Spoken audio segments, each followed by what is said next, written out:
Hi guys, good afternoon and welcome to the CNBC-TV18 Mumbai newsroom. I'm Pavitra. With me is Ekta. Ekta, you're tuned into your stocks and today we have lots of queries which have come in. But Ekta, the market has seen quite a solid recovery, right? I mean, we're just around 6 points in the red right now. It's an over 110 point kind of recovery that we have seen on the index. The mid-cap index has also moved into the green and once again it's IT and pharma taking us higher.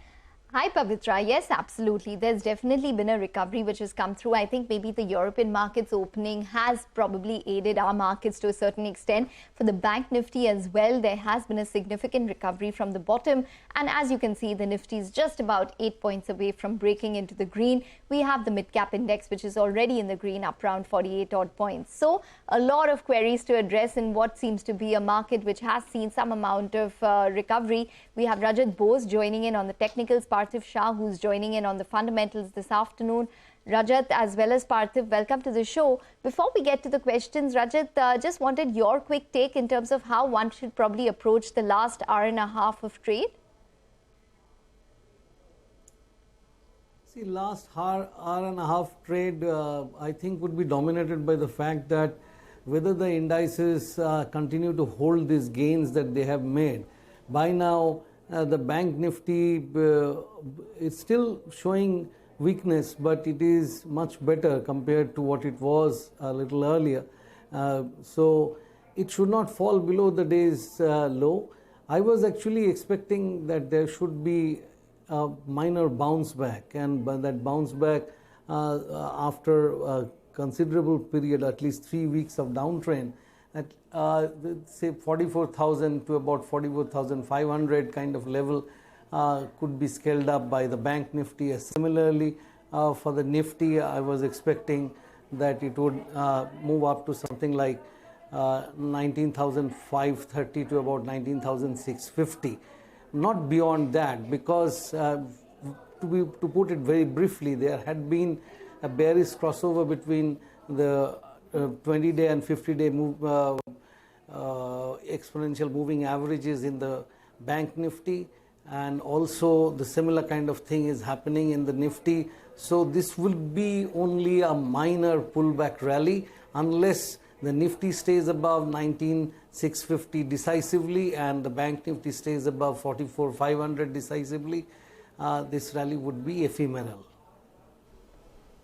Okay, that is on the markets. Gentlemen, thanks a lot for joining us. Let's get to all of our queries. Then we have S. Kumar Rathore, who writes to us from Jaipur. Now, he holds 50 shares of Praj Industries, which he bought at 370. So he's making a little bit of a profit there. The stock is currently at 464. He also has 70 shares of Ashok Leyland, bought at 165. Now, he's making a profit on both of these names. He's a long-term investor and wants to know the future prospects of his investments. Parthiv, coming to you, considering the fact that he's a long-term investor, do you think these are both good picks? I mean, he's already making money on them, but would you advise sticking it out in these names? Good afternoon, Pavitra, Ekta, Rajata, and our viewers. Yes, absolutely. I think firstly talking about Praj Industries, I think we are very upbeat on this company, and the reason being that it's an R&D focused company where they have patented certain technologies where they don't have much competition into, and very soon probably their 2G ethanol plant will get commissioned. And again, this is a company which has always been innovating and focusing on very good solutions, especially in the compressed biogas segment. And they have successfully won a lot of orders. They also have orders from the oil marketing companies like Indian Oil Corporation. And the order book kitty has been continuously being inching up, and the company has been executing their projects extremely well. Hopefully, going ahead now with the raw material input cost going down, probably we'll see even better margins emerging along with the very good execution the company has seen. So I think this is a company where going ahead the prospects are very good, because it is a company which plays a role in decarbonization as well, which is a theme not only in India but globally it's happening. So I think Praj will be a big beneficiary of that. So certainly hold on for long term. The other company, Ashok Leyland, again here I feel the prospects are looking good. Again, a similar story where now we'll start seeing the raw material input cost lowering, helping the gross margins for these companies, which will percolate into the EBITDA margin front. The volume sales have been pretty robust, thanks to the fact that a lot of infrastructure projects are ongoing. A lot of mining activities are also taking place. A lot of road building is happening, which requires, the CV segment vehicles, especially the medium, light commercial vehicle, and also the heavy commercial vehicle segment, all in which Ashok Leyland has a very good fleet and a very good pipeline. So I believe that this company can do extremely well over the next 1.5 years. Okay, Rajat, what would your opinion be on both these stocks?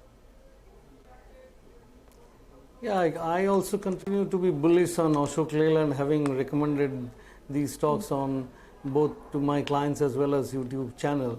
Ashok Leyland, by the way, it has been on a tear for several months, I would say from March end, and it has started the journey from about 130 and currently it is 188.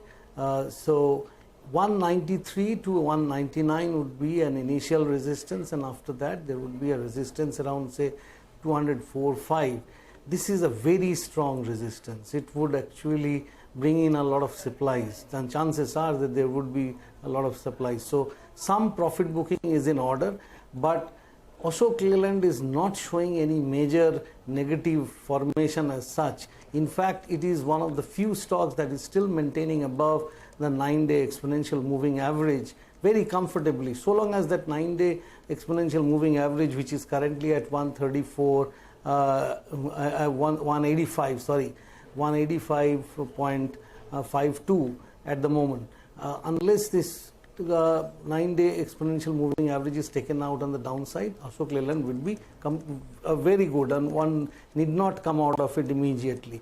Regarding Praj, I would say that yes, Praj is also rising. Praj is very good, but Praj, there is a possibility that there might be a correction if it fails to hold on to this 9-day exponential moving average, which is currently at 461. If it were to close below 460, then you can expect another 20-point downside. But even Praj should be held so long as it does not fall below 440, and with that stop loss, one can continue to be invested in both Praj and Ashok Leyland.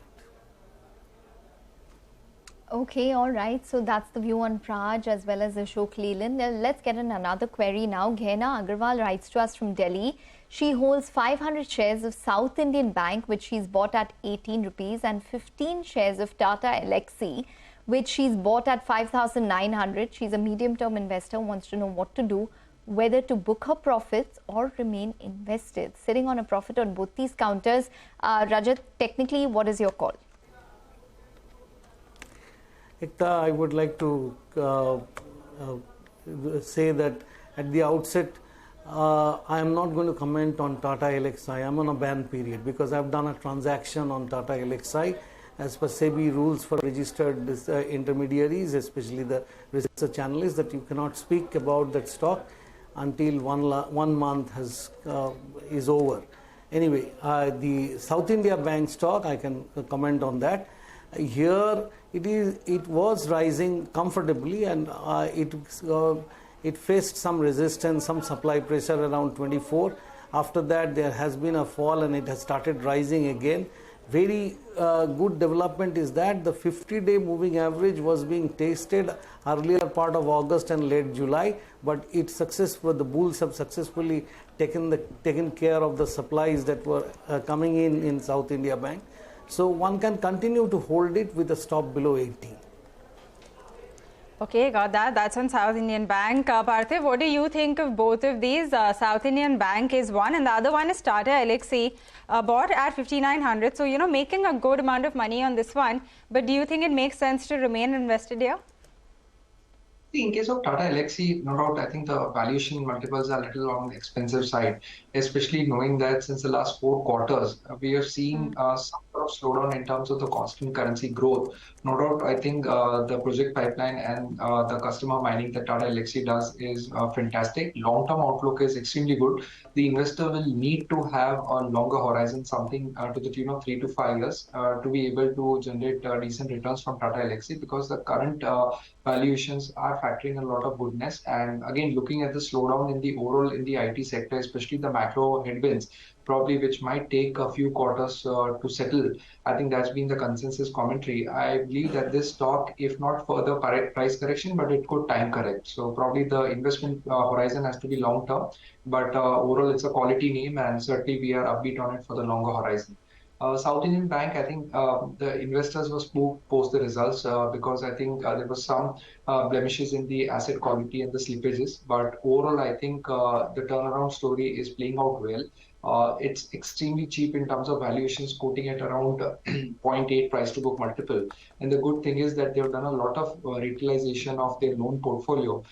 Things like the consumer finance, things like the gold loan. I think that book is continuously going up, which will help in the long run, because we know that South Indian Bank had legacy issues in the corporate loan book, which is now settling down. So we believe it's a good turnaround story, and probably from here it can relate to at least one price to book multiple.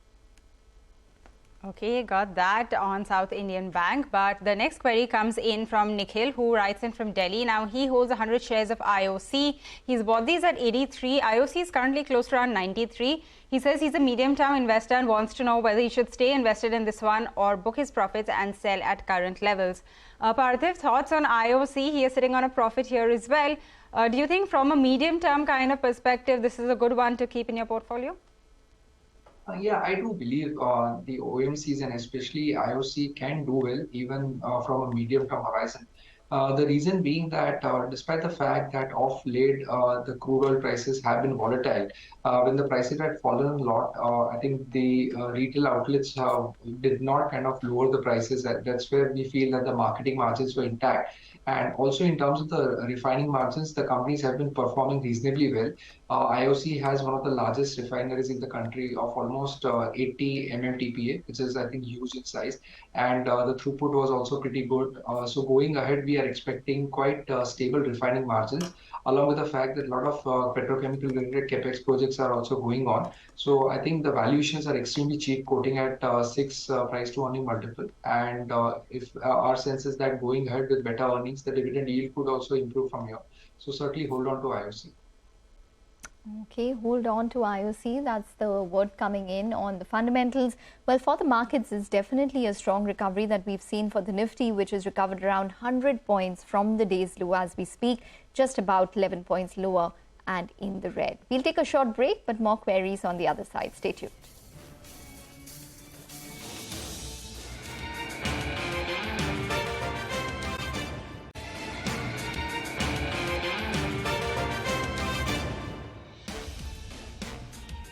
Welcome back. You're still tuned into your stocks, and we have a lot of queries which have come in. We also have Rajat and Parthiv with us to answer all of your queries, both on a technical as well as fundamental basis. So let's get to the next one. We have Shekhar, who's written in from Uttar Pradesh. He says he has 300 shares of PC Jeweler, which he bought at 53. So big loss over there. The stock is almost half from these levels. He's a medium-term investor and wants to know whether he should book his losses or stay invested in this one. Rajat, coming to you first, what would you suggest on PC Jeweler? He's obviously, held on for a bit over here, but the stock has been trending lower. See, PC Jewelers is one company, I would say that it is better to exit, because although my suggestion is based mostly on fundamentals, not so much on technicals. A normal technical analyst would say that it is forming a base and probably there will be a bounce back. But when I look at the financials, I found that the free cash flow of 93 crores has been used up totally by the interest payment of 115 crore. This is the latest thing. So if you are so leveraged and your total free cash flow to the firm is completely consumed by this interest payment, that means the company's financial position is very weak. So I would suggest the person to exit. And however, whatever base may be forming, the base may continue to form there, and there could not be any mitigating effect, that's in the sense that if the loans do not come down, this will continue, and going beyond the 200 exponential moving average, which is close to about 40, may not happen in the near future. So despite the fact that there is a base formation, I would still recommend an exit. Okay, all right, Parthiv, would you adhere, would you, concur with Rajat on that? Yes, absolutely, Ekta. I think what Rajat said is true. There are issues with this company, and that's a key reason, despite the fact that this entire segment, which has been buzzing of late and has been doing well, PC Jewelers has not caught up and has been languishing. And probably we would also cite some corporate governance issues here. And probably, this is a sector where one will have to be very, very selective because in the past we have seen a lot of companies going bust. So over here, I think we know that obvious one is Titan, which has been doing extremely well for investors. So again, if the investor doesn't want to take much risk and wants decent returns also going ahead, then Titan fits the bill. But we also like Seno Global, recently listed company. I think they've been doing extremely well. The management pedigree is good. They have PE funded as well. So I think in terms of the corporate governance, we believe that things are a lot better here. And again, the valuations at around 15 times look attractive. So this is one alternate as compared to PC Jewelers to play. Okay, that is on PC Jewelers. Yeah, I mean, like you were pointing out, Titan, of course, has done well. Even names like Tangamail are up over 100% for the year, whereas this one has seen sharp cuts. It's down almost 70%. And at the highs, by the way, PC Jeweler was over 500 rupees a piece at one point of time, but that was a long time ago. Let's also get in our next query. This comes in from Raghu, who is writing in from Noida. He holds 975 shares of Lux Industries, which he bought at 1800. So there is a loss over here. He says he's a short-term investor and wants to know the future prospects. Rajat, considering that he's only a short-term investor, so he doesn't want to, stay in this investment for very long, do you think then the best thing to do is to get out now, or would you advise waiting for some time?